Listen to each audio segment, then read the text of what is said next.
The road to love, the path to pleasure, the map to finding our identities has always been tempered with violence and blood. The rainbow we get to see is the sacrifice of those lives lost in revolution, hatred, and battle for rights as an equal citizen. The Pride Month is dedicated to all these individuals for whom we still stand tall in the face of hatred, and to those who are still battling their own wars every day and coming out victorious.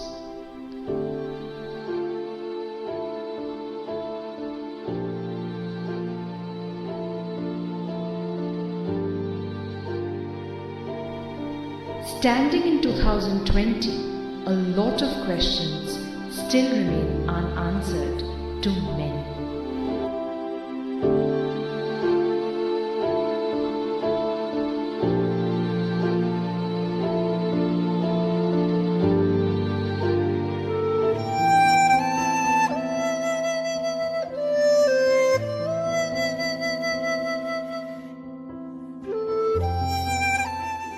The curriculum that we teach at medical institutions is extremely queer insensitive. We need a very radical change in the structure of the curriculum. This apart, the notions of normality that influence the structure of normal and abnormal in medicine are also a reflection of what society thinks of as normal and abnormal. So we need greater activism, greater participation, greater awareness to make the constructs of normality more fluid, which can later on in a way influence the constructs of normality in medicine as well.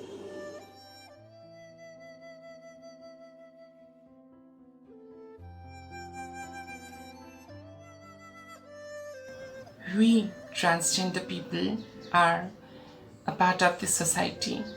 It is the work of the society to see that a transgender child is growing holistically, whether it be mentally, physically, emotionally, anywhere, be it home, school, or society. Is the child being abused? It can be sexual abuse too.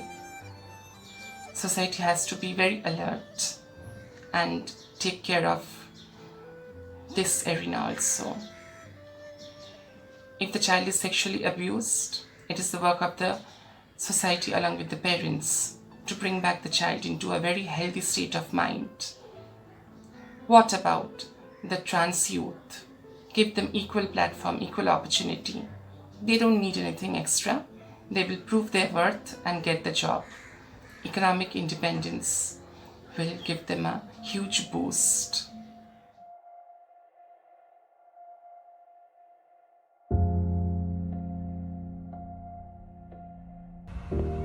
I often find that in our queer communities, we judge bodies. We find a certain kind of body, young, muscular, healthy, able, masculine, bodies attractive. For me, sexual liberation means not judging each other's bodies, loving us for who we are, defining what my own idea of healthy, sexy is. Not judging people who are into BDSM, leather, kink, maybe asexual, non-gender binary, trans, Koti, Hijra, Dhurani communities. I believe in loving each other, protecting each other, enjoying and creating joy with each other.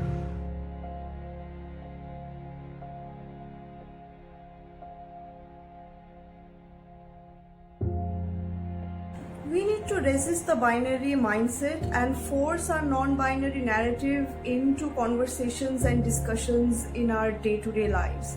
So anybody who says something like congratulations, he has a son or a daughter, resist it. Anybody who asks you something like do you have a boyfriend or girlfriend, resist that question. Wherever you're writing anything, instead of using he/she, write he, she, ze, they. Ask people what are their preferred pronouns, even if they look to be cisgendered people. It will make them think, it will make them go back and look it up. So it will basically make them aware. They will ask you, and that is the point. And most importantly, some people will oppose you, but they can't ignore you. We have to understand the society will always force us into these binary boxes of male and female.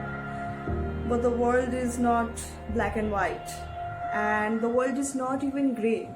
The world is this beautiful rainbow which is in between and beyond these two boxes.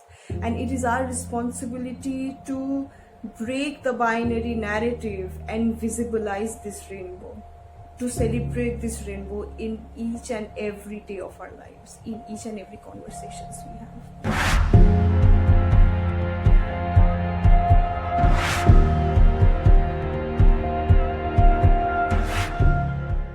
HIV. One of the major issues that our community is facing and has been facing is HIV. How do we stop the stigma surrounding it? It can start by stopping the discrimination of people who are living and fighting HIV each day. Standing in 2020, the normal life expectancy of an HIV positive person is same that of a normal person. One can have a normal love life, get married and have kids, and basically do everything like that of an HIV negative person.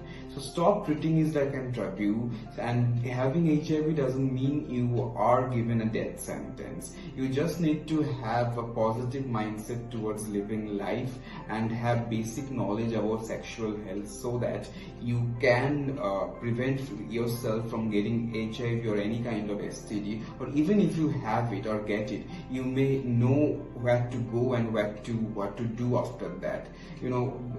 This sequence of events, if we follow this, if we try to do this kind of things, eventually we can get rid of the stigma which is surrounding HIV and which is also deteriorating a lot of mental health in queer individuals who are living with HIV.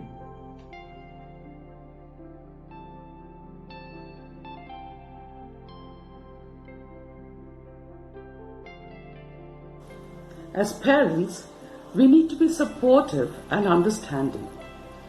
We need to encourage our children to self-express in an open and frank manner. We need to listen to them, to empathize with them, and to stand with them, not just by them. We also need to create safe spaces where they can come back to when they are in pain or in self-doubt.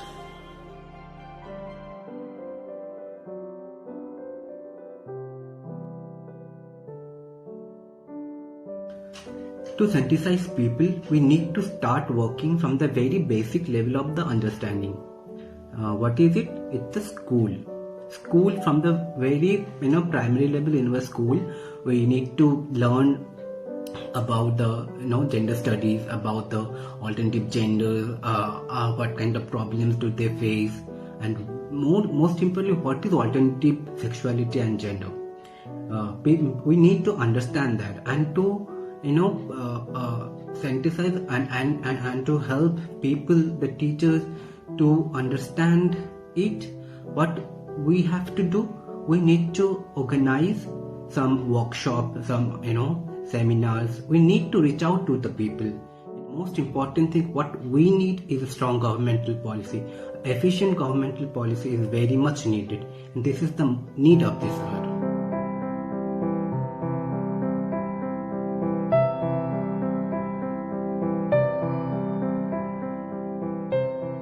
Well, according to me, the idea of safe space is a utopia.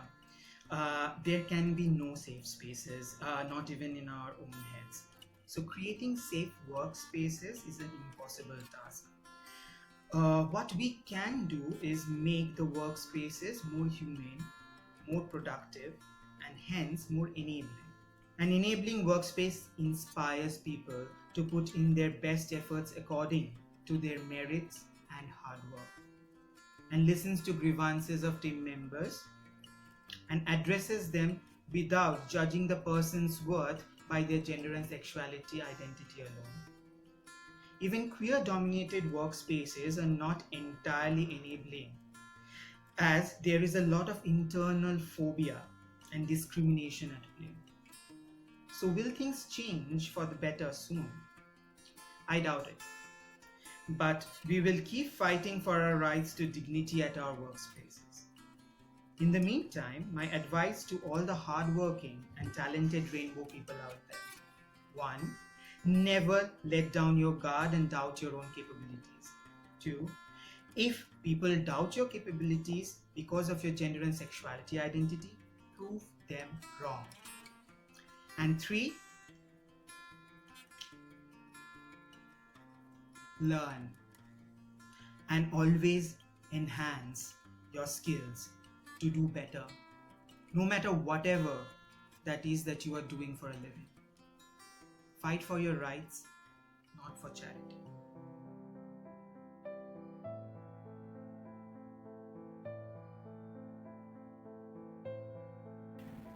What happens 10 years from now, whatever be our vision of the queer movement 10 years from now, work for it has to begin right now. It has to begin in 10 minutes from now. And unless we are able to overcome our differences of being lesbian, gay, bisexual, transgender, unless we are able to overcome our differences of being queer or not being queer, of Hindu or Muslim or any other social division, I think there is no point in observing the Pride Month. Let us join hands, let us listen to each other, let us share our experiences, our resources, our knowledge with each other to make a better tomorrow and also survive with dignity today.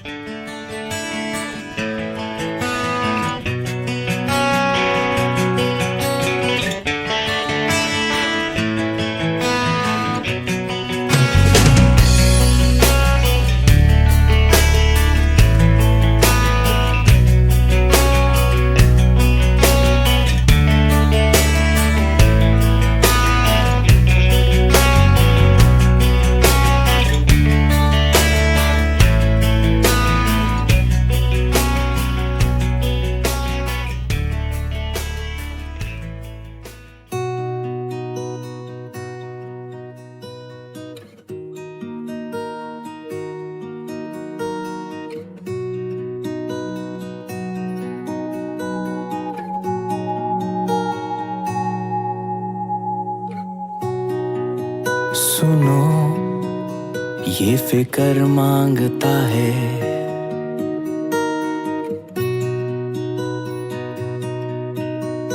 सब्र मांगता है, ये तन्हाई की धूप में जलता मरता, ये छाँव का प्यासा शजर मांगता है। सुनो कि ये आसान नहीं है,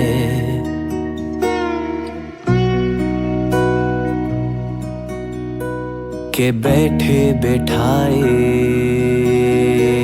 बिना रस्म तोड़े, बिना खून जलाए, जो सदियों से अक्लों पे पर्दे पड़े हैं, बिना वो हटाए ये मिलता नहीं है। सुनो गर खुदा उनका है तो फिर वो कौन है जो मुझसे मुखातिब है, जो मेरी हरकतों पे मुतमइन निगाहों से शोखे से हंसता है, मुस्कुराता रहता है, जैसे माँ का दिल अपने नन्हे से बच्चे के मासूम गुस्से पे प्यार की फुहार से कहे लगाता है। सुनो कि ये जिंदगी तो लम्हा है, लम्हा जिसमें तुम बेदार हो दिल, बेदार है और तुम दिल ही तो हो।